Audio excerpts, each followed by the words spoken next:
काबिल बनना है तो तपना तो पड़ेगा, क्योंकि मिठाई खाने का असली आनंद तो मिर्ची खाने के बाद ही होता है। दोस्तों, प्रयत्न करने से कभी ना चूकें। हिम्मत नहीं तो प्रतिष्ठा नहीं, प्रतिस्पर्धा नहीं तो प्रगति नहीं। जो पानी में भीगेगा वो तो सिर्फ लिबास बदलेगा, लेकिन जो पसीने में भीगेगा वो इतिहास बदल सकता है। इसलिए दोस्तों, सकारात्मक सोच के साथ मेहनत करते रहें, एक दिन सफलता अवश्य मिलेगी। इसी सोच और विचार के साथ आप सभी का स्वागत आपके अपने कार्यक्रम धरती दोहरारी में। स्वीकार करें डॉक्टर कोमल कौशिक का प्रणाम। दोस्तों, जीवन मिलना भाग्य की बात है, मृत्यु होना समय की बात है, और मृत्यु के बाद लोगों के दिलों में जीवित रहना ये कर्मों की बात है। और आज के हमारे मेहमान ऐसे ही व्यक्तित्व हैं जिन्होंने अपने मेहनत और कार्य से अपनी एक मिसाल कायम की है, अपना एक नाम बनाया है। आइए मिलकर के स्वागत करते हैं आज के हमारे मेहमान 1997 बैच के RS अधिकारी अजय असवाल जी, जो वर्तमान में joint secretary to chief minister Rajasthan के पद पर कार्यरत हैं। सर नमस्कार, आपका बहुत बहुत स्वागत, अभिनंदन हमारे इस कार्यक्रम में। नमस्कार कोमल जी, बहुत बहुत धन्यवाद यहाँ पर मुझे अवसर देने के लिए, अपनी बात राष्ट्रीय चैनल पर रखने के लिए। सर, कैसा लग रहा है आज हमारे साथ इस मंच पे आकर के आपको? देखिए, दूरदर्शन पे आना अपने आप में एक प्रेस्टिजियस भी रहता है और एक प्रसन्नता का विषय भी रहता है कि अपनी बात हम रख पा रहे हैं एक राष्ट्रीय चैनल पे, एक बहुत ही क्रेडिबल चैनल पे जी, और लोगों के साथ शेयर कर पा रहे हैं ऐसी जन उपयोगी जानकारी जिससे से अधिक लोग फायदा उठा सकें। जी, हर व्यक्ति की दिन की शुरुआत कुछ खास होती है, या कहें दिन का एक निश्चित शेड्यूल होता है। अगर हम बात करें आपके दिन की शुरुआत किस प्रकार होती है, आपका दिन का जो शेड्यूल रहता है वो किस प्रकार का रहता है? मैं आपसे पूर्णतः सहमत हूँ कि जो दिन की शुरुआत है वो बहुत ही महत्वपूर्ण होती है। जी। एक अंग्रेजी की कहावत है, well begun is half done. मैं समझता हूँ कि अगर आपने दिन की शुरुआत अच्छी की है तो बाकी का दिन आपका बहुत बढ़िया जाएगा। और जैसे हमारी नौकरी है, प्रशासनिक सेवा है, उसमें इतना बिजी शेड्यूल रहता है कि एक बार ऑफिस जाने के बाद पता नहीं शाम को फ्री होंगे, रात को कब फ्री होंगे, कब घर आ पाएंगे। तो सुबह का वो समय होता है जब कंपैरेटिवली आपको खुद के लिए समय मिलता है। तो मेरी ये कोशिश रहती है कि सुबह के समय अपने, एक तो योगा मैं करूं, योगा स्थली एक संस्था है चित्रकूट में, वहाँ मैं रोज जाता हूँ योगा के लिए, और उसके साथ ही मैं कुछ गेम भी खेलता हूँ थोड़ी देर उसके बाद। तो वर्किंग डेज में तो बैडमिंटन का हमने एक 4-7 ग्रुप बना रखा है, और वीकेंड्स पे राजस्थान टेनिस सेंटर में टेनिस खेलते हैं। तो कोशिश रहती है कि सुबह अपनी वर्जिश हो जाए, एक्सरसाइज हो जाए, दोस्तों से मिलना हो जाए, कुछ गपशप हो जाए, अपना स्ट्रेस रिलीज हो जाए, और पूरे दिन के लिए हम तैयार हो जाएं स्फूर्ति के साथ। जी बिल्कुल, बहुत बढ़िया। अगर हम बात करें आपकी एजुकेशन की, तो ज़्यादातर एजुकेशन आपकी पंजाब में हुई है, क्योंकि आपके पिताजी IPS ऑफिसर थे पंजाब कैडर के अंदर। पंजाब इंजीनियरिंग कॉलेज से आपने BTech किया मैकेनिकल ब्रांच में 1994 में, और 1996 में आपने MA किया political science and international relation में। उसके बाद 2012 में आपने MS किया पब्लिक पॉलिसी में कार्नेगी मेलन यूनिवर्सिटी से। अगर हम बात करें आपके इंजीनियरिंग कॉलेज की, तो उसी कॉलेज में आपके सीनियर हुआ करते थे कल्पना चावला, अंतरिक्ष यात्री, और फेमस कॉमेडियन जसपाल भट्टी, जिन्होंने देश का काफ़ी बड़ा नाम किया, और ये हम सबको बड़ा ही गौरवान्वित करता है। तो कॉलेज के दौरान कोई उनका किस्सा अगर आपने सुना हो जो आप हमारे साथ शेयर करना चाहें। जी, बहुत अच्छी यादें आपने दिला दी मुझे इंजीनियरिंग कॉलेज की, और हमारे 2 बहुत ही इस तरह के सीनियर्स का आपने नाम लिया जो बहुत ही फेमस भी हैं और जो बहुत ही प्रेरणा भी हमारे पूरे कॉलेज को निरंतर देते रहते हैं। दुर्भाग्यवश दोनों ही एक्सीडेंट के कारण आज दुनिया में नहीं है, परंतु जितना भी उनके जीवन था वो पूरा एक प्रेरणा स्रोत, विशेषकर हम पंजाब इंजीनियरिंग कॉलेज से पढ़े स्टूडेंट्स के लिए है।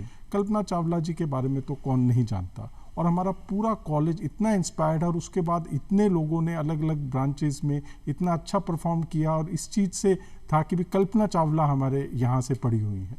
इसी तरह जसपाल भट्टी जी भी हमारे सीनियर थे, और जैसा कि आप जानते होंगे जसपाल भट्टी जी टीवी पे कई कार्यक्रम करते रहते थे, विशेष तौर से कॉमेडी, और कॉमेडी भी व्यंग्यात्मक, सिस्टम के ऊपर सुधार के लिए इस तरह की कॉमेडी करते रहते थे।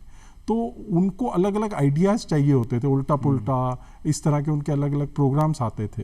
तो वो इन आइडियाज़ को लेके कई बार कॉलेज घूमते रहते थे, आते रहते थे, शूटिंग भी करते थे। तो कई बार हम वर्कशॉप में बैठे होते थे, अचानक देखते थे पीछे जसपाल भट्टी जी घूम रहे हैं और सोच रहे हैं कि नया आइडिया क्या है, अगले सीरियल में क्या बताना है। तो हमें बड़ा ही प्लेजेंट सरप्राइज होता था।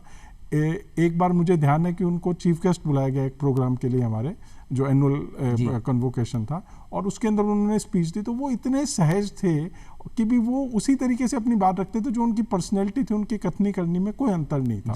तो उन्होंने एक पुराना वाकया बताया, पता नहीं सही था गलत था, कि जब वो पढ़ रहे थे, इलेक्ट्रिकल से उन्होंने इंजीनियरिंग की थी, तो उन्होंने कहा एक दिन सरप्राइज टेस्ट हो गया, और सरप्राइज टेस्ट केवल ट्रू फॉल्स का था, जिसके अंदर 20 प्रश्न थे, और उन्होंने कहा कि मैं कोशिश करता था किसी इंटेलिजेंट बच्चे के पीछे बैठ जाऊं ताकि चीटिंग करके पास हो जाऊं, क्योंकि 20 में से 10 अंक लाने आवश्यक होते थे। और उन्होंने कहा कि जैसे ही सरप्राइज टेस्ट अनाउंस हुआ, इससे पहले मैं किसी इंटेलिजेंट के पास बैठता, सारे लोग इंटेलिजेंट लोगों के पास बैठ गए, और सबसे नालायक जो बच्चा था क्लास का, वही मेरे आगे रह गया। अब मैंने सोचा भी आज टेस्ट देने से तो कोई फायदा नहीं है, क्योंकि अब ये तो पास होगा नहीं और मैं भी पास नहीं होगा। फिर मैंने दिमाग दौड़ाया कि यार ये आज तक पास नहीं हुआ, ये जो ट्रू कर रहा है मैं फॉल्स कर देता हूँ, और ये जो फॉल्स कर रहा है मैं ट्रू कर देता हूँ। तो उन्होंने कहा कि भी उस समय उनके 20 में से 12 आ गए और उसके 20 में से 8 ही रह गए, और इस तरह उन्होंने इस व्यंग्यात्मक तरीके से हमसे शेयर किया। जी, बहुत बढ़िया। आगे आपने बात करें सिविल सर्विसेज की, आपने बहुत ही कड़ी मेहनत की और 1997 में राजस्थान प्रशासनिक सेवा में आपका चयन हुआ और RS ट्रेनिंग में आपको गोल्ड मेडल मिला। हम बात करें आपने इंजीनियरिंग की और फिर सिविल सर्विसेज की तरफ जाना, तो इसके पीछे कोई खास वजह या प्रेरणा रही? देखिए, मेरा मानना है कि सभी विषयों से सिविल सर्विसेज के अंदर लोग आने चाहिए, क्योंकि सिविल सर्विसेज का इतना चैलेंजिंग वास्ट जो है वर्किंग एरिया है कि सभी विषयों का उसके अंदर काम आता है। कोई इंजीनियर भी आता है, बहुत सारे इंजीनियर सिविल सेवा के अंदर है, एंड आई बिलीव कि भी knowledge once gain never goes waste, वो कहीं ना कहीं काम में आती है। और जैसे आपने बताया, मैंने इंजीनियरिंग के बाद ह्यूमैनिटीज सब्जेक्ट अपनी पोस्ट ग्रेजुएशन में इसीलिए लिया क्योंकि मेरा सब्जेक्ट वो सिविल सर्विसेज के अंदर था। बहुत इंपॉर्टेंट काम हमारे इंजीनियर्स भी देश के अंदर कर रहे हैं, मशीन से रिलेटेड, लेटेस्ट टेक्नोलॉजी से रिलेटेड। मेरा अपना व्यू पॉइंट था कि I would prefer to work with man rather than working with machines. हालांकि मशीन्स के साथ काम करना भी उतना ही महत्वपूर्ण है, लेकिन अपना अपना एप्टीट्यूड होता है, अपना अपना नज़रिया होता है और अपना अपना ध्येय होता है कि मुझे जीवन में क्या करना है। तो मुझे ये था कि अधिक से अधिक लोगों से जुड़ के, चूँकि फैमिली बैकग्राउंड भी सिविल सर्विसेज का था, तो अधिक से अधिक पब्लिक से रिलेटेड काम किए जाए, इसलिए सिविल सर्विस की ओर रुख किया। बहुत बढ़िया। पंजाब में आपकी एजुकेशन हुई और राजस्थान के आप रहने वाले हैं और वापस आप राजस्थान आ गए जॉब के लिए। अगर हम देखें पंजाब और राजस्थान में आपने क्या खास फर्क देखा? देखिए, अपन इंडिया की किसी भी स्टेट की बात करें, सब अपने आप में निराले हैं, लेकिन एक कॉमन चीज़ें भी हैं जो पूरे इंडिया की सारी स्टेट्स को जोड़ती हैं। चूंकि आप अंतर की बात करें तो मैं अंतर के ऊपर फोकस करता हूँ।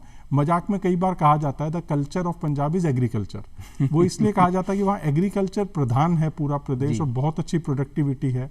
उसको जो है पूरे देश का जो है वीट बाउल भी कहा जाता है पंजाब को, और वहाँ पे एग्रीकल्चर से जुड़े सारे उनके फेस्टिवल्स और वो वहाँ पे उसके ऊपर फोकस रहता है। और उसी कारण से चूंकि एग्रीकल्चर क्रॉप जब आती है तो उनकी शुरू से ही परंपरा रही है कि उनका खर्चे के ऊपर बहुत ज़्यादा जोर रहता है कि जैसे एग्रीकल्चर से इनकम हुई साथ साथ खर्च कर दिया, नेक्स्ट एग्रीकल्चर से आ जाएगी। राजस्थान की परिस्थितियाँ जोग्राफिकली कुछ भिन्न है। यहाँ पे इतना अच्छा एग्रीकल्चर नहीं हो पाता है, उसका कारण डेजर्ट है, कम बरसात है, इसलिए यहाँ सेविंग और लॉन्ग टर्म की थिंकिंग की और सोच लोगों की रही है। परंतु जब मैं अलग अलग देशों में, अलग अलग राज्यों में जाने का अवसर मिला तो मैंने देखा कि इंडिया में सबसे ज़्यादा मारवाड़ी और पंजाबी हैं जो सब जगह फैले हुए हमें मिलते हैं। बिल्कुल। और उन सब से मुलाकात का अवसर जब मिला तो मैंने देखा सब जगह उनकी जो हॉस्पिटैलिटी है, जब वो सुनते हैं अच्छा आप राजस्थान से हैं, पंजाब से हैं, तो उसको खूब एंजॉय किया, और ये कॉमनैलिटी दोनों के बीच मैंने अलग अलग कंट्रीज़ में पाई। जी जी।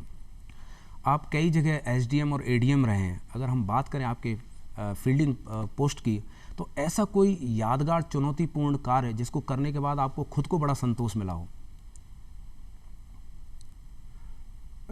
जैसा आपने कहा, फील्ड पोस्ट अलग अलग रही, चाहे पहले ACM, SDM, ADM, secretary UIT, JDA deputy commissioner, in field post का अलग अलग तरीके का कार्य होता है और कई बार बहुत ही चैलेंजिंग कार्य भी इसके अंदर होता है। तो चैलेंजिंग में एक बहुत बड़ा चैलेंज जो मुझे ध्यान आ रहा है वो सरकारी ज़मीनों से एनक्रोचमेंट हटाने का, अतिक्रमण हटाने का कुछ जगह पे बहुत ही जो है उसके अंदर चैलेंजिंग रहा, और उसके अंदर एक तो चैलेंज रहता है जिनको अतिक्रमी है उनको हटाना है, दूसरा चैलेंज अपने सिस्टम का भी रहता है कि कई बार आपके ऊपर दबाव आता है कि नहीं अभी नहीं हटाएं कि नहीं ना किन्हीं कारणों से। तो एक जगह ऐसे ही मैं बहुत बड़ा इंक्रोचमेंट हटा रहा था, मैं यूआईटी सेक्रेटरी था बीकानेर में उस समय, तो बहुत बड़ा इंक्रोचमेंट हटा के और वहाँ पे हमको कॉलोनी अपनी डेवलप करनी थी। तो उस समय वो लोग सब जगह जो है भाग दौड़ करके पहुँच गए और उन्होंने फ़ोन कराने का प्रयास किया। अब मैंने देखा कि अब इतना हटा दिया, इसको छोड़ देंगे तो बाद में दिक्कत आएगी। तो अब वो फ़ोन बार बार बज रहा था मोबाइल, तो मैंने मेरे ड्राइवर को दिया, मैंने कहा भी इसको उठाओ और ये बोल दो कि साहब अंदर भीड़ में है और इतनी ज़्यादा भीड़ थी इसलिए फ़ोन यहाँ रख गए और साहब से मिलना नहीं हो पा रहा, जैसे ही मुलाकात होती है मैं बताता हूँ। तो मैंने वो पूरा इंक्रोचमेंट ख़त्म किया, उसके बाद फ़ोन पे आगे बात की। तो इस तरीके के कई एक्सपीरियंसेस चैलेंजेस रहते हैं। बड़े खुश होकर एक जगह इंक्रोचमेंट हटा के मैं पहुंचा। उसके एक सप्ताह बाद मुझे नोटिस मिला कि क्यों नहीं आपके ऊपर 2 करोड़ रुपए का हर्जाना लगाया जाए, जिस प्राइवेट पार्टी का इंक्रोचमेंट हटाया था। और वो जो नोटिस होता है वो पर्सनल कैपेसिटी में होता है, तो एकदम झटका लगा कि भैया मैंने तो सरकारी जमीन से ही हटाया। लेकिन धीरे धीरे ये सारी चीज़ें टैकल हो जाती है, जो आपने बोनाफाइड जो काम किए होते हैं उसमें दिक्कत नहीं आती। तो अलग अलग स्टेजेस पे, जैसे शुरू में जब नौकरी ज्वाइन की थी तो साक्षरता अभियान के ऊपर बहुत फोकस था। मैं शुरू में जब एसटीएम लगा तो उस समय मेरा विवाह नहीं हुआ था, और शाम के समय ये साक्षरता अभियान में हम लोग जाते थे तो गांव में वहीं खाना बना के हमें खिलाते भी थे और अच्छी आवभगत भी होती थी और हम पूरी साक्षरता की क्लासेज और सारी बातचीत भी कर लेते थे। तो मैं तो रोज ही तैयार रहता था कि कहीं से न्योता मिलना चाहिए और वो साक्षरता अभियान भी हो जाता था, मिलना जुलना भी होता और उसमें बहुत अच्छा फीडबैक भी मिलता था। तो अलग अलग स्टेजेस पे अलग अलग चैलेंजेस रहते हैं। एक बहुत बड़ा चैलेंज आज की डेट में हमारा कोर्ट केसेस को लेके है। जैसा कि आप जानते हैं government is the biggest litigant today. सबसे ज्यादा जो कोर्ट केस हो रखे हैं वो सरकार के विरुद्ध ही हो रखे हैं, और उन कोर्ट केसेस भी प्रभावी तरीके से पैरवी करना और उन केसेस के अंदर अच्छा रिजल्ट गवर्नमेंट के पक्ष में लेना, ये बहुत आवश्यक है। मैंने लॉबी किया सर्विस में आने के बाद, और मेरी कोशिश ये रहती है कि जहाँ पे भी कहीं आर्गूमेंट में अपनी बात मैं रख सकता हूँ। हाई कोर्ट में कई जगह बहुत सारे आर्गूमेंट्स किए। एक जगह एक बहुत ही इंपॉर्टेंट केस आ गया और उसके अंदर एजी साहब जो हाई कोर्ट जज हैं माननीय, उन्होंने मुझे कहा कि भी जज साहब ये अपनी बात रखना चाहते हैं, क्योंकि जज साहब ने वो लीगल पॉइंट पे एग्री नहीं हो रहे थे, क्योंकि सुप्रीम कोर्ट से हम वो हार चुके थे और हमने एक छोटे से ग्राउंड पे हाई कोर्ट में रिव्यू टाइप लगाई थी। तो वहाँ पे करीब पौने घंटे आर्ग्यू किया और मैं बहुत खुश हूँ कि उस ज़मीन में, उस कॉलोनी के अंदर हम स्टे हटवा सके और वापस वो गवर्नमेंट की प्रॉपर्टी हो गई। जी। आगे इसी कड़ी में हम बात करें, हर ऑफिसर का एक अपना कार्य करने का तरीका होता है। आप प्रशासनिक सेवा में हैं, अगर हम सीधे बात करें एडमिनिस्ट्रेशन मेथड क्या है? जी, मैं पूर्णतः सहमत हूँ कि हर ऑफिसर का अपना तरीका रहता है, काम वही करना है, वही नियम है, वही कायदे हैं जिनको लागू करना है, परंतु कहीं ना कहीं कुछ ना कुछ सब्जेक्टिव एस्पेक्ट हर ऑफिसर का उसके साथ आ जाता है। मोटे तौर पे हमें काम वही करना है, लेकिन उसमें मेरा जो प्राथमिकता रहती है वो ये रहती है कि रूल ऑफ लॉ को अपने सही तरीके से लागू किया जाए। और रूल ऑफ लॉ को इस तरीके से लागू किया जाए कि पूरे सिस्टम में जो भी लोग हैं उनको फर्स्ट इन फर्स्ट आउट के बेसिस पे क्रमवार उसका लाभ मिल सके। दूसरा मेरा प्रयास ये रहता है कि जो भी सरकार की योजना है, जो भी सर्विसेज हम प्रोवाइड कर रहे हैं, वो as a matter of right, एक अधिकार के तौर पे जो है उन व्यक्ति को मिल सके। मेरी बड़ी खुशकिस्मती रही कि विभिन्न विभागों में जहाँ भी ये राइट के बिल आए उस समय मेरी पोस्टिंग वहीं पे थी। चाहे राइट टू एजुकेशन आया, चाहे राइट टू हेल्थ आया, चाहे राइट टू फ्री मेडिसिन आया, चाहे राइट टू कम्यूट में मेट्रो में था उस समय, चाहे राइट टू फूड आया, चाहे कंज्यूमर अफेयर राइट्स आए, उस समय मेरी पोस्टिंग इन्हीं डिपार्टमेंट्स में थी। और मेरी कोशिश ये रही कि हम किसी व्यक्ति विशेष को लाभान्वित करने की बजाय जिसका अधिकार है वो व्यक्ति खुद अपने अधिकार के तौर पे उसको पा सके। और अब आईटी में इतना डेवलपमेंट हो गया, इंफॉर्मेशन टेक्नोलॉजी में, तो हमारी कोशिश रहती है कि ऑटो स्वीकृति के बेसिस पे हर एक व्यक्ति को अपना अधिकार उसको घर बैठे मिल जाए। तो मेरा ये प्रयास रहा है कि system as a whole work करे, ना कि किसी व्यक्ति विशेष के लिए। कई बार हम अखबार में खबर पढ़ते हैं कि साहब इस व्यक्ति को 7 साल से इसका केस चल रहा था और इसको आज ये लाभ मिला है, तो उसमें बहुत अच्छी बात है, इतने साल से चल रहा था, मिलना चाहिए। लेकिन मेरी अपनी सोच ये है कि जो 7 साल से ऊपर वाले उन सबको उससे पहले मिलना चाहिए और बल्कि सबको ही मिल जाना चाहिए। तो as a matter of right available होना चाहिए, पिक एंड चूज के बेसिस पे ये नहीं होना चाहिए। बिल्कुल। एक मुख्य पोस्टिंग रहा आपका 2012 में राजस्थान मेडिकल सर्विसेज कॉरपोरेशन में कार्यकारी निदेशक के पद पर, जिसका मुख्य कार्य होता है दवाइयों की सप्लाई। तो ये किस तरीके से क्रियान्वयन होता है इसका? जब फ्री मेडिसिन स्कीम लागू की गई थी तो बहुत ही चैलेंजिंग स्कीम थी, और इसमें चैलेंज हमको केवल मेडिसिन प्रोवाइड करने का नहीं था, बल्कि मेडिसिन प्रिस्क्राइब करवाना, मेडिसिन अवेलेबल करवाना और फिर कंज्यूमर्स के द्वारा उसको एक्सेप्ट करना। तो ये पूरे सिस्टम में एक क्रांति की तरह था। और उस समय बहुत सारे चैलेंजेस आए, दवाइयों के बारे में बहुत सारी बातचीत हुई, काफ़ी कुछ डॉक्टर्स का इसके अंदर ऑपोजिशन हुआ कि नहीं साहब, जो दवाइयाँ आपने भेजी हैं, सप्लाई की है, वो हमको नहीं चाहिए। तो उस समय काफ़ी परेशानी हुई इसको लागू करने में। तो दो तरीके के नवाचार वहाँ पे किए गए, चूँकि मैं इसकी सप्लाईज का एस्पेक्ट एज एग्जीक्यूटिव डायरेक्टर वहाँ पे देखता था। तो एक तो मैंने ये किया कि ऑनलाइन पूरे सिस्टम को नीचे तक जोड़ दिया, और उस ऑनलाइन जोड़ने के साथ साथ जो दवाई की रिक्वायरमेंट है वो उसी हॉस्पिटल से आती थी, चाहे वो पीएचसी हो, सीएचसी हो, सब सेंटर हो, डिस्ट्रिक्ट हॉस्पिटल है।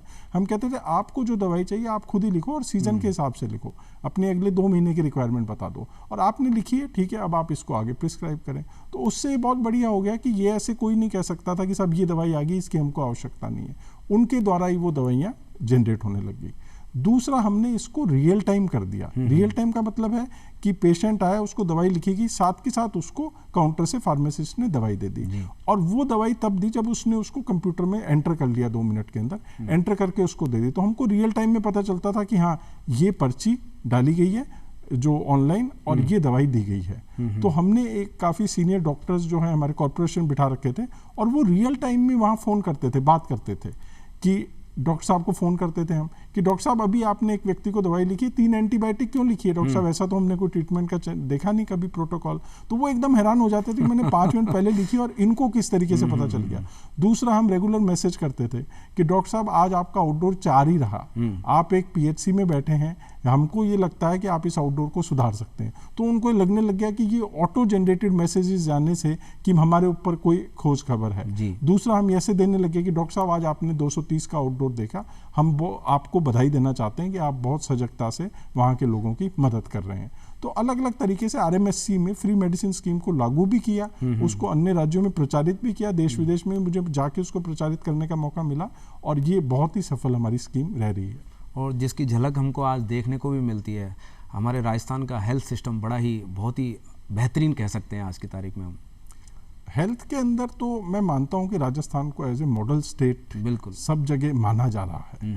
केवल ये फ्री मेडिसिन, उसके बाद फ्री इन्वेस्टिगेशन नहीं है, आज चिरंजीवी स्वास्थ्य योजना है, Rajasthan government health service scheme है।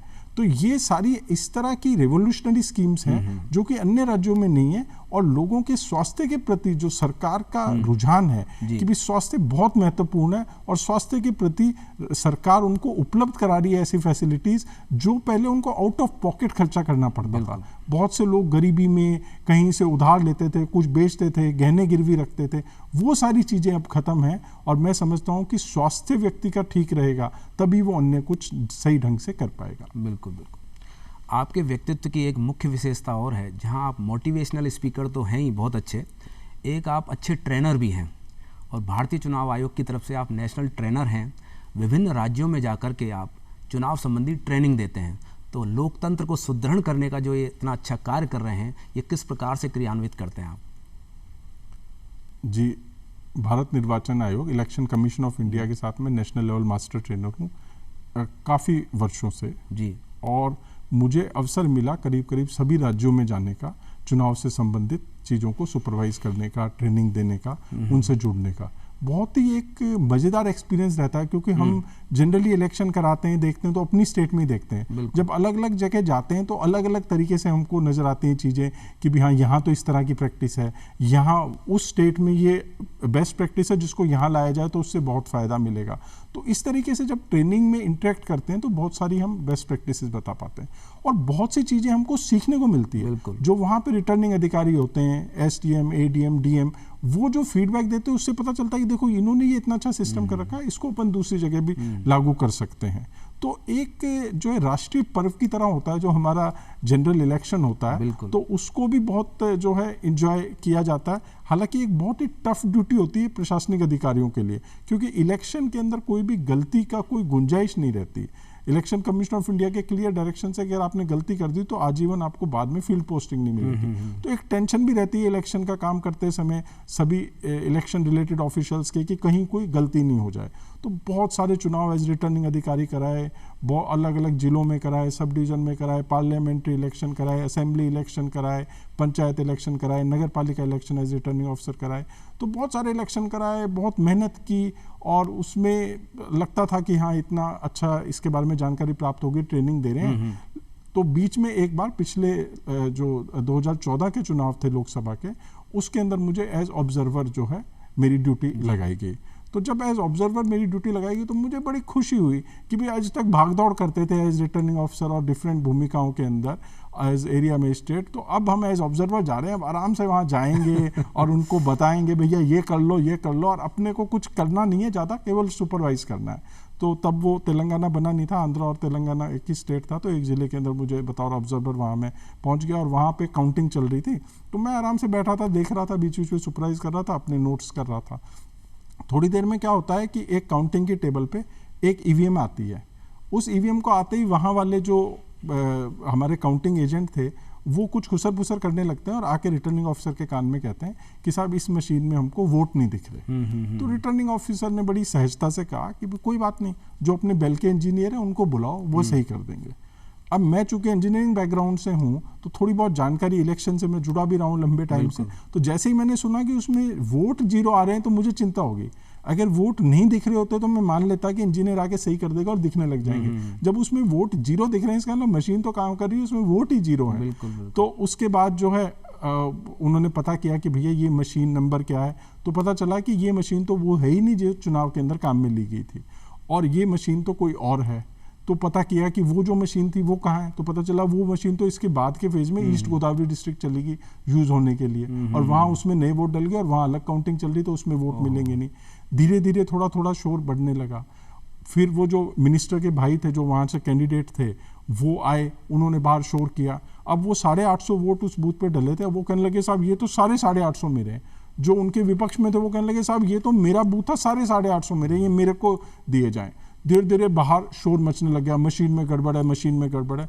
जब एकदम पीक पे आ गया वो शोर तो रिटर्निंग ऑफिसर ने कहा कोई बात नहीं, ऑब्जर्वर साहब बैठे हैं, अब ये समाधान करेंगे। मैंने सोचा कि भैया सिर मुंडाते ही ओले पड़े, यहाँ पे अच्छे भले ऑब्जर्वर बन के आए थे और यहाँ भी परेशानी झेलनी पड़ रही है और ये सारी चीज़ अब मेरे ऊपर ही आ गई है। फिर उनको समझाया बुझाया। सबसे पहला काम तो किया, मैंने कहा इस मशीन को साइड पे रख दो, और वो 3rd राउंड चल रहा था, उनका 4th राउंड की आप काउंटिंग करो, इसके बारे में अलग से डिसाइड करेंगे ताकि डिस्टर्ब नहीं हो। उससे क्या हुआ, मैक्सिमम लोग डाइवर्ट हो गए कि हाँ अगले राउंड्स में क्या चल रहा है। उसके बाद जो है भगवान से प्रार्थना की कि जो फाइनल मार्जिन हो, जब रिजल्ट निकले वो 850 से ज़्यादा का हो, और वो भगवान ने प्रार्थना सुन भी ली और वो 850 से ज़्यादा का था और वो हम रिजल्ट डिक्लेयर कर पाए। और फिर हमने इसकी तहकीकात की कि ऐसा हुआ क्यों। तो पता चला कि वो जो वहाँ के प्रिजाइडिंग ऑफिसर थे, जब वो मशीन लेके आए और वापस बस में बैठने लगे तो उन्होंने देखा कि आगे की सीट लेनी है, तो वो जल्दबाजी के अंदर वो जो जोनल मजिस्ट्रेट की जो मशीन जीप के अंदर रिजर्व वाली थी वो लेके बैठ गए और वो अपनी वाली मशीन वहां भूल आए और वो मशीन आगे के आगे चली गई। तो इस तरह के लैप्स भी इलेक्शन जैसी जगह हुए, लेकिन वहां पे फॉर्चुनेटली मार्जिन ज़्यादा होने का रिजल्ट डिक्लेयर कर दिया, दिक्कत नहीं, हालांकि कार्रवाई उन अधिकारियों के विरुद्ध हुई। बहुत ही अच्छा संस्मरण आपने सुनाया। आगे हम बात करें, गवर्नमेंट ऑफ इंडिया की फाइनेंशियल जो मिनिस्ट्री है उसकी तरफ से आप नेशनल एक्सपर्ट हैं, जो गवर्नमेंट के प्रोजेक्ट्स होते हैं पीपीपी मोड पे, उनके लिए गाइडेंस के लिए। तो आम आदमी अगर गवर्नमेंट के प्रोजेक्ट से जुड़ना चाहे पीपीपी मोड पे, तो आप किस तरह से उसको गाइडेंस देंगे? जी, जो पीपीपी है, पब्लिक प्राइवेट पार्टिसिपेशन, इसके जो बेसिक कंसेप्ट है वो यही है कि कई ऐसे क्षेत्र हैं जिनके अंदर प्राइवेट एरिया के हैं, प्राइवेट एरिया को ही वो काम करना है, मान लीजिए शर्ट बनानी बेचनी तो प्राइवेट सेक्टर उसको करेगा। कई ऐसे क्षेत्र हैं जिसको केवल सरकारी क्षेत्र ही करेगा, मान लीजिए डिफेंस है, न्यूक्लियर एनर्जी है, तो इसको सरकारी क्षेत्र ही करेगा। लेकिन कुछ ऐसे क्षेत्र माने जाते हैं जिसके अंदर कहीं ना कहीं सरकार की भी दखल होनी चाहिए और प्राइवेट पार्टिसिपेशन भी होना चाहिए। ऐसा क्यों? ऐसा मुख्यतः इसलिए है क्योंकि इतने सारे रिसोर्सेज गवर्नमेंट के पास नहीं है कि वो उन कामों को खुद फंड करके कर सके। जैसे मान लीजिए कोई बहुत बड़ा हाईवे बनाना है, तो अब अगर गवर्नमेंट बनाएगी तो आप सोचिए कितना पैसा गवर्नमेंट का लगेगा। बिल्कुल। और वो मान लीजिए किसी प्राइवेट प्लेयर से बनवाया जाता है और उसको बनवा के वो टोल ले लेता है प्राइवेट प्लेयर, धीरे धीरे उसको वसूल कर लेता है, तो गवर्नमेंट को वो खर्चा भी नहीं करना पड़ा, वो वहाँ से इन्वेस्टमेंट आ गया और गवर्नमेंट जो है उस पर नज़र भी रख लेगी कि रोड की क्वालिटी सही है। इस तरह का डॉक्यूमेंट, एक पीपीपी का डॉक्यूमेंट जिसको हम कंसेशन एग्रीमेंट कहते हैं, वो बना लिया जाएगा, जिससे उनकी गवर्नमेंट की सुपरविजन रहेगी। At the end of the day पूरा पर्पस पीपीपी का ये है कि प्राइवेट सेक्टर को इन्वॉल्व करके उनके रिसोर्सेज को इन्वॉल्व किया जाए, उनको इंसेंटिव दिया जाए ताकि वो लोग आगे आएँ, उनके एक्सपर्टीज़ को, टेक्निकल एक्सपर्टीज़ को, सारी चीज़ों को इन्वॉल्व किया जाए। और साथ के साथ गवर्नमेंट इस हद तक इन्वॉल्व रहे कि आम आदमी जिसके लिए वो सुविधाएं दी जा रही हैं, वो सुविधाएं अच्छी से अच्छी सुविधाएं उसको मिल सके, वैल्यू फॉर मनी हो। जो पैसा वो प्राइवेट प्लेयर को दे रहा है आम आदमी उन सुविधाओं के लिए, वो अच्छा से अच्छा उसको मिल सके।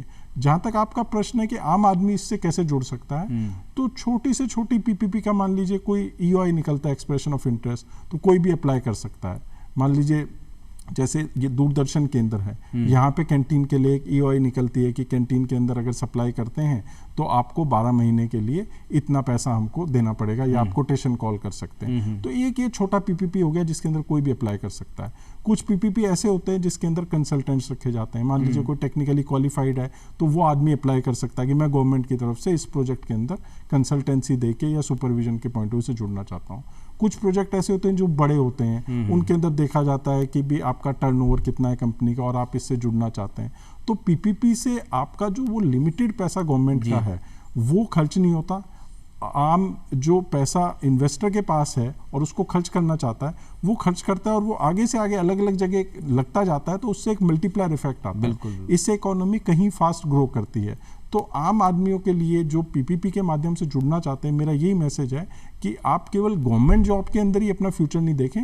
गवर्नमेंट जॉब्स तो लिमिटेड है, पीपीपी से भी जुड़ें, उसके अंदर बहुत सारी अपॉर्चुनिटीज है। आप एक प्रोजेक्ट 2 प्रोजेक्ट करेंगे, मान लीजिए 5 साल का ही है, तो उसके बाद दूसरे प्रोजेक्ट से जुड़िए, तीसरे से जुड़िए, आगे से आगे आपको अपॉर्चुनिटी मिलेगी। और दूसरा जो प्राइवेट कंपनीज है उनके लिए मेरा ये निवेदन है कि इसके बहुत सारे standard documents government of India, government of Rajasthan के स्तर पे बने हुए हैं। आप इससे जुड़ेंगे तो कोई घबराने की बात नहीं है। आप जुड़ेंगे तो आपको अच्छे रिटर्न्स मिलेंगे। आप देख समझ के अप्लाई कीजिए और अपनी जो कोटेशन है वो दीजिए। बहुत बढ़िया। भारत सरकार की तरफ से जो अधिकारियों के फॉरेन ट्रेनिंग प्रोग्राम होता है, उसमें एक बार आपका ऑस्ट्रेलिया के लिए सिलेक्शन हुआ, तो वो आपका कैसा अनुभव रहा और वहाँ का कोई यादगार संस्मरण जो हमारे साथ आप शेयर करना चाहें? भारत सरकार DFFT domestic funding for foreign training के नाम से कार्यक्रम ये है जिसमें विदेश भेजती है सिविल सर्वेंट्स को ट्रेनिंग लेने के लिए। तो मेरा बहुत ही prestigious university Carnegie Mellon university USA की, इसके ऑस्ट्रेलिया कैंपस के अंदर सिलेक्शन हुआ MS in public policy and management, जो कि हमारा कोर काम है पब्लिक पॉलिसी एंड मैनेजमेंट, उसके अंदर।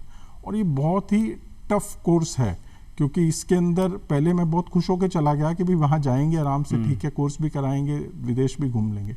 वहाँ जाके पता चला कि सारा का सारा जो उसमें काम था वो या तो फाइनेंशियल कैलकुलेटर्स के थ्रू करना था, या फिर हमको सारी असाइनमेंट्स ऑनलाइन सबमिट करनी थी। हमारे सारे सॉफ्टवेयर्स बड़े डिफरेंट थे, आप कहीं से कॉपी पेस्ट नहीं कर सकते, उनके सॉफ्टवेयर्स उसको पकड़ लेते थे। और बहुत सारे वहाँ के गवर्नमेंट प्रोजेक्ट्स को जाके हमको ऑब्जर्व करना था और उनसे सीख के अपने सजेशंस भी देने थे और उनमें पार्टिसिपेट भी करना था।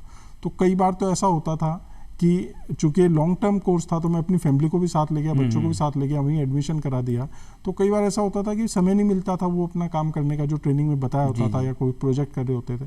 तो शाम को जब बच्चे सो जाते हैं 10 बजे, उसके बाद मैं बैठता था और वो सुबह स्कूल जाने के लिए जब 6 बजे उठते देखते थे मेरी वाइफ, कह रहे आप इधर ही बैठे हो सोफे पे, ये काम कर रहे हो। तो मैं कहता था अभी मेरा कंप्लीट होगा और फिर मैं बाहर इंस्टीट्यूट जाऊँगा, और फिर जो है कई मतलब काफ़ी जो है हेक्टिक कई बार हो जाता था।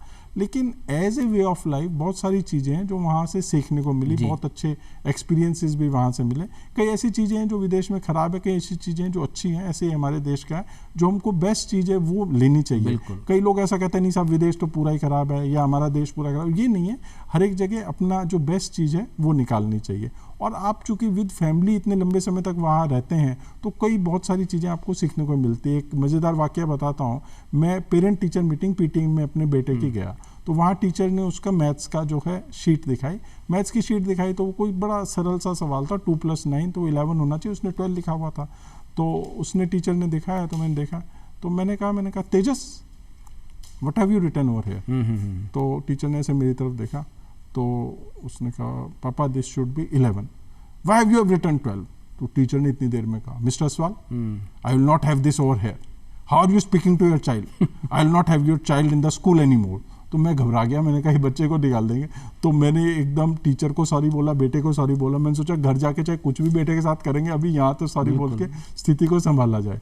लेकिन उसके बाद मैंने रियलाइज किया कि वास्तव में बच्चों पे कोई जाति करना, उनको डांटना पीटना, उससे उनका एजुकेशन की ओर इतना ध्यान नहीं जाता जितना उनको खुद से ही प्रेरणा मिले कि हाँ ये चीज़ हमको पढ़नी है, खुद से मोटिवेशन मिले। उनको एंग्जाइटी होगी ये ऐसा क्यों हो रहा है, सूरज उस तरफ उग के इस तरफ क्यों आता है, तो खुद वो पढ़ेंगे तो वो ज़्यादा अच्छा रहेगा। तो ये मैं समझता हूँ कि अच्छी प्रैक्टिस है जो इंडिया में भी अब काफ़ी ज़्यादा बढ़ती जा रही है कि बच्चों को खुद इन्वॉल्व करके पढ़ाने की बजाय कि डांट डपट से पढ़ाने का प्रयास किया जाता है। एक और आपके जीवन का एक मुख्य शौक रहा है कार्टून बनाने का, और उसी से जुड़ा हुआ एक यादगार रोचक संस्मरण है। आपकी मुलाकात हुई प्रसिद्ध कार्टूनिस्ट आर.के. लक्ष्मण और पूर्व राष्ट्रपति APJ अब्दुल कलाम साहब से। तो ये किस प्रकार से संभव हुआ और कैसा अनुभव रहा? मैं समझता हूँ कि अलग अलग व्यक्तियों की अलग अलग हॉबीज़ होती है। मेरे को कॉलेज टाइम से एक हॉबी स्टार्ट मैंने की थी, वो थी कार्टून बनाने की। और कॉलेज में जैसे नोटिस बोर्ड लगा होता था तो धीरे धीरे लोगों को वो आदत पड़ गई कि हर मंडे एक नया कार्टून यहाँ होगा जो हम देखेंगे, और वो कॉलेज से रिलेटेड ही होता था। मान लीजिए रिजल्ट निकला है या कोई और एक्टिविटी हुई है तो उस पर कुछ एक छोटा सा मैसेज देना एक फनी वे में, और लोगों को भी बहुत अच्छा लगता था। और मेरी कोई ड्राइंग बहुत अच्छी नहीं है तो मैं इसलिए आर.के. लक्ष्मण साहब के जो कार्टून्स आते थे उससे वो कॉपी कर लेता था। वो जिस तरीके का कॉमन मैन और वो बनाते थे उसको देख देख के धीरे धीरे मेरी ड्राइंग भी इंप्रूव होने लगी। और मैं एज ए आइडियल मानता था कि आर.के. लक्ष्मण साहब कितने अच्छे कार्टून्स के थ्रू मैसेजेस देते हैं। एक दिन मुझे पता चला जब मेरी कलेक्ट्रेट जयपुर में ही पोस्टिंग थी कि आर.के. लक्ष्मण साहब की एक एग्जीबिशन है कार्टून्स की, और उस एग्जीबिशन को इनॉग्रेट करने के लिए APJ अब्दुल कलाम साहब आ रहे हैं। अब दोनों ही मेरे फेवरेट थे, बहुत बड़े जो है इंस्पिरेशनल सोर्सेज थे। तो कलेक्टर साहब ने कहा कि भाई आपकी ड्यूटी वहाँ लगेगी। मैं बहुत खुश हो गया, मैंने कहा बहुत अच्छी बात है। ड्यूटी करीब करीब जो है इतने बड़े डिग्निटरी जैसे कलाम साहब आ रहे थे सभी की लगती है इस तरह के फंक्शंस में, तो वहाँ ड्यूटी लग गई। मैंने क्या किया, जब मुझे पता चला कि ये लोग आने वाले हैं और कार्टून एग्जीबिशन, तो मैंने एक कार्टून बनाया जिस कार्टून के 2 पात्र थे जिनको मैंने स्केच किया, एक कलाम साहब और दूसरे आर.के. लक्ष्मण साहब। और उनके ऊपर एक कार्टून बनाया कि मिसाइल मैन और कार्टूनिस्ट का आपस में क्या रिलेशन हो सकता है और भविष्य में क्या होगा, क्योंकि डिसआर्मामेंट तो आगे बढ़ नहीं रहा वर्ल्ड लेवल पे। तो वो जो कार्टून जब मैंने बनाया तो मुझे लगा कि इस पे मैं कलाम साहब के और लक्ष्मण साहब के सिग्नेचर लूँगा। जब वहाँ हॉल में प्रोग्राम हुआ, कलाम साहब बोल के बाहर निकले तो मेरे पास वो कार्टून था मेरे फाइलों के अंदर। मेरी हिम्मत नहीं उनसे साइन कराने की कि कैसा सोचेंगे, मेरा ही कार्टून बना दिया। उसके बाद जब वो एयरपोर्ट जा रहे थे, वहाँ 10 मिनट का समय था, तो मैं डरता डरता उनके पास गया। मैंने कहा सर मैंने एक कार्टून बनाया और आप उचित समझें, बुरा नहीं माने, तो इस पर आपके सिग्नेचर चाहिए ओरिजिनल पे। उन्होंने कहा कि अरे भाई इधर बैठो, अपने बगल में मुझे बिठाया, उसको पढ़ा, बहुत खुश है, बहुत हंसे, उन्होंने साइन किए। फिर मैं लक्ष्मण साहब के पास गया, वो भी बहुत खुश है, उन्होंने भी सिग्नेचर किए। तो ये एक यादगार पल था और उस कार्टून को मैंने बहुत संभाल के अपने पास रखा हुआ। बिल्कुल। आगे हम बात करें, हमारा युवा प्रधान देश है, कह सकते हैं यूथ सबसे ज़्यादा जनसंख्या वाला, हमारा सबसे ज़्यादा विश्व में कहें तो यंग जनरेशन वाली कंट्री हम कह सकते हैं। तो एक तरह से कहें हम डेमोग्राफिक डिविडेंड, क्योंकि इतने सारे यूथ हैं तो हमको आगे तक इसका रिटर्न और आउटपुट मिल सकता है। तो आज हमारे जो युवा हैं जो सिविल सर्विसेज की तैयारी कर रहे हैं, उनको आप क्या मैसेज देने चाहेंगे कि वो किस तरीके से तैयारी करें जिससे उनको ज़्यादा से ज़्यादा अच्छी बेहतर सफलता मिले? जी, बहुत ही महत्वपूर्ण है हमारे देश के लिए कि इस डेमोग्राफिक डिविडेंड, यानी कि जो अभी हमारा युवा है उसकी जनसंख्या के अंदर जो प्रोपोर्शन है वो बहुत हाई है। इसको हम ढंग से यूज़ करें जब तक कि ये वृद्ध होते हैं, तो हमारा देश इस 30-40 साल में बहुत अच्छी प्रगति कर सकता है। अगर हम चाइना से कंपेयर करें तो वहाँ पे एजिंग ज़्यादा, एज्ड पॉपुलेशन ज़्यादा है। तो इस डेमोग्राफिक डिविडेंड को यूज़ करने के लिए ज़रूरी है कि ये लोग जो हमारी यूथ है कंस्ट्रक्टिव तरीके से काम करें। मेरा ये मैसेज इनके लिए, चाहे सिविल सर्विसेज में आए या कहीं भी जाएं, there is no shortcut to success. बिल्कुल, मैंने अपने पिताजी से यही सीखा है। कोई चीज़ होती थी, कोई फाइल होती थी, कोई फील्ड में ड्यूटी होती थी, उन्होंने कभी कोई शॉर्टकट नहीं किया। वो हमेशा उसको डिटेल में जाके अपने पूरे कानून कायदे को देख के ढंग से ही करते थे। ये मैंने मेरी माताजी से भी देखा कि कि वो हमेशा सुबह मान लीजिए 4 बजे उठाना पढ़ने के लिए, तो आके बैठ जाएंगे, भले वो मुझे नहीं पढ़ाएंगे, चाय चाहिए क्या चाहिए, हमेशा उनका एक डेडिकेशन रहता था कि बेटे ज़्यादा मेहनत करो तभी निकलोगे। ये कभी नहीं था कि हाँ इस गाइड बुक से पढ़ लो या कुछ इस तरीके का तुक्का लगा लो, मेहनत कीजिए। तो मेरा ये सभी युवाओं के लिए ये मैसेज है कि जिस भी फील्ड में आप जा रहे हैं उसमें आप अधिक से अधिक उसमें खुद डूबिए, उसमें इमर्स होइए और फिर ही आपको रिजल्ट मिलेगा। मैं कई यूथ को देखता हूँ आजकल सोशल मीडिया और इन सब से मैंने वीडियो देख लिया। देखिए बैठ के पढ़ना और अपने नोट्स बनाना उसका कोई मुकाबला नहीं हो सकता। बहुत से बच्चे आजकल कहते हैं कि साहब वो फलां के नोट्स मैंने फोटोकॉपी करा लिए। आप खुद पढ़िए और अपने नोट्स बनाइए, उससे जो आपकी प्रैक्टिस होगी, आपकी जो एनालिटिकल एबिलिटी, आप एनालाइज कर सकेंगे, विश्लेषण कर सकेंगे चीज़ों का और उसको अपनी कॉपी में उतार सकेंगे। आप प्रैक्टिकल से जो रिलेट कर सकेंगे अधिक से अधिक, वो आपके इंटरव्यू में कहीं और काम आएगा, वो बेस्ट हो पाएगा अगर आपने खुद वो मेहनत की है, आप खुद उस चीज़ से जुड़े हैं। तो मेरा आप सबसे आग्रह है कि जो भी जिस भी फील्ड में जा रहे हैं, एक तो केवल एक ही फील्ड, दो ही फील्ड की तरफ नहीं भागे, हर एक फील्ड की अपनी अपनी इंपॉर्टेंस है। जो आपको अच्छा लगता है उसी फील्ड के अंदर आप जाइए और उस फील्ड के अंदर आप बेस्ट से बेस्ट कीजिए, कोई शॉर्टकट नहीं ढूंढे। बिल्कुल बिल्कुल। अब वक्त इजाज़त नहीं दे रहा है, अपनी बातचीत को हमें यहीं विराम देना होगा। आप आए, इतनी अच्छी उपयोगी जानकारी दी, आपका बहुत बहुत आभार, धन्यवाद। बहुत बहुत धन्यवाद कोमल जी, थैंक यू, जय हिंद। दोस्तों अब वक्त है आपसे इजाज़त लेने का। जाते जाते आपके लिए एक हेल्थ टिप्स। बात करेंगे नमक की। सेंधा नमक और टेबल साल्ट यानी कि सफ़ेद नमक। सफ़ेद नमक के अंदर सोडियम ज़्यादा होता है, सेंधा नमक में कम होता है। सेंधा नमक के अंदर 85 तरह के मिनरल्स होते हैं जो आपको बीपी कम रखते हैं, डाइजेशन ठीक रखते हैं, बालों और स्किन के लिए बहुत अच्छा होता है। कई घरों में केवल सेंधा नमक का उपयोग होता है, तो कई बार टेस्ट कम होने के कारण वो ज़्यादा मात्रा में यूज़ कर लेते हैं, जिससे बीपी बढ़ जाता है। इसलिए सेंधा नमक को कम ही इस्तेमाल करें। दूसरा इम्पोर्टेंट, सेंधा नमक में आयोडीन नहीं होता है। टेबल सॉल्ट जो सफ़ेद नमक होता है उसमें आयोडीन होता है। इसलिए जिन घरों में केवल सेंधा नमक यूज होता है वहाँ देखा गया है कि थायराइड की प्रॉब्लम देखने में आती है, हाइपोथायराइडिज्म की प्रॉब्लम यानी बीमारी देखने में आती है। इसलिए जिनको थायराइड है, हाइपोथायराइडिज्म है, वो आयोडीन युक्त नमक यानी कि सफ़ेद नमक का यूज़ करें। आज के लिए इतना ही, इजाज़त दें। डॉक्टर कोमल कौशिक को नमस्कार।